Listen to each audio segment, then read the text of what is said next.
What if the second half of life isn't about chasing the same goals that we've done up until now?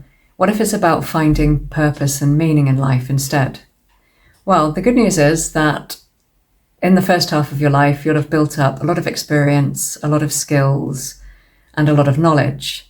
And maybe it's time that you can relax into that rather than feeling like you've got to keep chasing, keep improving, keep learning, keep going up the career ladder. And maybe you can just relax into what you know and maybe take a step back and allow yourself to spend time and energy on other things.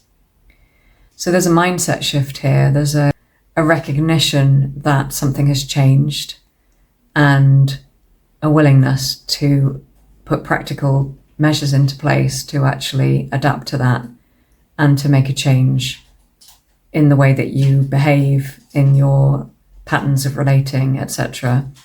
And also it could be about pride. It could be that you need to let go of the ego. And maybe your ego's been driving you towards certain goals and certain achievements based on a status that you want to have and based on comparing yourself to other people.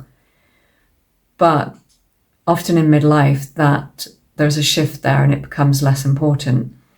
So we need to work consciously with that in order to create the shift, rather than continuing to act out of the same patterns of pursuing status, money, career, whatever it is that floats your boat. Success isn't a set of achievements, but actually we can decide for ourselves what that looks like. So maybe it's about having good relationships. Maybe it's about having time to pursue interests. Maybe it's about retiring early. It could be anything that you desire yourself, and it is very, very personal. But you can just spend some time thinking about what's important to you, what are your values, what has driven you to this point. Even if you have been driven by career, money, and possessions, there'll be some themes in that you can draw out to understand what it is that you actually find important. Midlife is a time that we can embrace our authentic selves and really express that in the world. Maybe think about your legacy. It might seem too early to do that, but imagine what it is that you want to leave behind at the end of your life and what you would like to share. What steps can you take now towards achieving that? And imagine if you did that every day for the rest of your life, how much you could grow that into something very meaningful and valuable to your community, your family, society as a whole.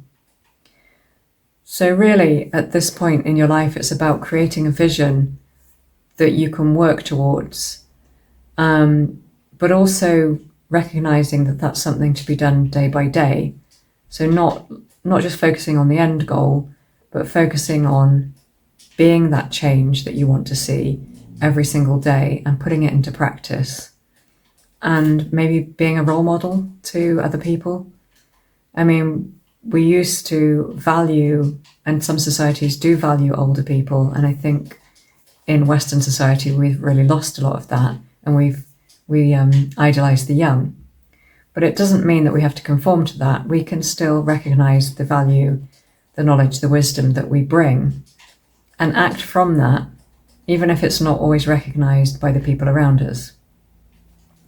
So just a challenge today to embrace the midlife crisis. Don't be afraid of it.